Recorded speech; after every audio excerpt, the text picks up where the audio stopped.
Hi అండి. అందరికీ good evening. అందరూ ఎలా ఉన్నారండి? మేమైతే చాలా బాగున్నాము. పిల్లలకైతే స్కూల్స్ అయిపోయాయి కదా! సమ్మర్ హాలిడేస్‌కి మేమైతే ఊరెళ్ళిపోతున్నాము. ఊరు వెళ్ళేందుకు రైల్వే స్టేషన్‌కి వచ్చామండి. మేము రిజర్వేషన్ చేయించుకోకుండానే ట్రైన్ వెక్కుతున్నాము. ఎందుకంటే మాకు అప్పటికప్పుడు ఒక ఫంక్షన్ అయితే వచ్చింది. రిజర్వేషన్ చేయించుకునేంత టైం కూడా లేదు. నార్మల్‌గా జనరల్ టికెట్‌లో తీసుకొని ఈ ట్రైన్ అయితే ఎక్కాము. మేము నాయుడుపేట నుంచి విజయవాడకి ట్రైన్ టికెట్లయితే తీసేసుకున్నాము. అక్కడ నుంచి మళ్ళీ బస్‌కైతే మా అమ్మ వాళ్ళ ఊరు వెళ్ళాల్సి ఉంటుంది. విజయవాడ స్టేషన్ నుంచి మా అమ్మ వాళ్ళ ఊరికి 1 అవర్ జర్నీ ఉంటుంది. ఈ జర్నీ మొత్తం బస్‌లోనే వెళ్ళాలి. ఆ ఊరికి ట్రైన్ రూట్ అయితే లేదు. బస్‌లోనే ట్రావెల్ చేయాల్సి ఉంటుంది.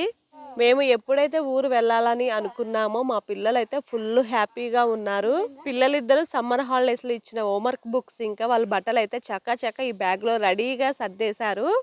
మా పాపకి ఊరెళ్ళడం అంటే చాలా ఇష్టమండి. నాకన్నా ముందుగానే నా బట్టలు కూడా ఆమె రెడీ చేసి పెట్టింది.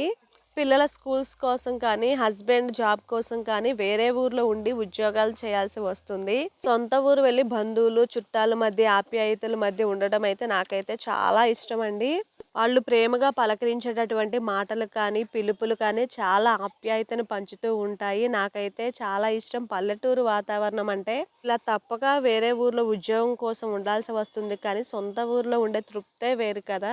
మా పాప అయితే రెడీ అయిపోయి ట్రైన్ ఎప్పుడొస్తుందా అని చూడండి ఎట్లా ఎదురు చూస్తూ ఉందో.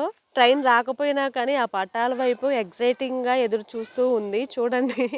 ఇంకా ట్రైన్ అయితే వచ్చేసింది. ఇంకా ఈ ట్రైన్‌లో అయితే చకా ఎక్కేసాము. అక్కడ ప్లేస్‌లయితే అస్సలు ఖాళీ లేదు. కానీ ముందుగానే రిజర్వేషన్ చేయించుకొని ఉంటే బావుండేది. అక్కడ ఒకళ్ళు కూర్చొని అడ్జస్ట్ అవ్వాల్సి వచ్చింది. మీరు కూడా సమ్మర్ హాలిడేస్‌కి ఊరు వెళ్ళాలనుకుంటే ఖచ్చితంగా రిజర్వేషన్ అయితే చేయించుకోండి. లేదంటే పిల్లలతో మీరు ఇబ్బంది పడుతూ ఉంటారు. సమ్మర్‌లో జర్నీ చేయాలంటే చాలా విసుగ్గా, కష్టంగా అనిపిస్తుంది. కానీ తప్పదు కాబట్టి వెళ్ళాల్సి వస్తుంది. ఊరు బయలుదేరామంటే హడావుడి మామూలుగా ఉండదండి. బ్యాగ్ నిండా బట్టలు ఏం సర్దుకోవాలో అసలేం అర్థం అవ్వదు. బట్టల బ్యాగ్ సర్దాలంటే నాకైతే చాలా విసుగ్గా అనిపిస్తుంది. కానీ తప్పదు కాబట్టి సర్దుకోవాలి, వెళ్ళాలి. సమ్మర్ హాలిడేస్‌కి ఊరెళ్తుందని మా పాప అయితే ఎలా గెంతులు వేసి ఎలా ఎగురుతుందో చూడండి. పిల్లలు ఎక్కువగా వాళ్ళ అమ్మమ్మ ఇంట్లో, ఇంకా వాళ్ళ నాన్నమ్మ ఇంట్లో హాలిడేస్‌కి ఉంటారు. ఈ పిల్లలు సమ్మర్ హాలిడేస్‌కి ఊరు వెళ్తున్నామంటే వాళ్ళ సంతోషానికి అవధుల్లే ఉండవండి. చూడండి మా పాపను చూసేసరికి మీకు అర్థమవుతుంది కదా! ఇంకా విజయవాడ రైల్వే స్టేషన్ వచ్చేసిందండి. జర్నీ చేసి మా ఫేసులన్నీ ఎలా వాడిపోయాయో చూడండి. మా ఫేసులో ట్రైన్ ఎక్కేటప్పుడు ఉన్నటువంటి ఫ్రెష్‌నెస్ అయితే దిగేటప్పుడు లేదు. ఎలా వాడిపోయి ఎలా నీరసంగా ఉన్నాయో చూడండి. ట్రైన్ దిగంగానే నేను మా పిల్లలైతే ఫేస్ వాష్ చేసుకున్నాము. వెంటనే కూలింగ్ వాటర్ బాటిల్ ఒకటి తీసుకొని చాలా దాహంతో ఉన్నాము. తాగేసాము. స్టేషన్ నుంచి అయితే బయటకొచ్చేసి మా ఊరు ఎక్కాల్సిన బస్సు అయితే వచ్చేసింది. ఎక్కేసి ఇంకైతే మా ఇంటికి వచ్చేసాము. సమ్మర్ హాలిడేస్ మీరు కూడా బాగా ఎంజాయ్ చేస్తారని అనుకుంటున్నాను.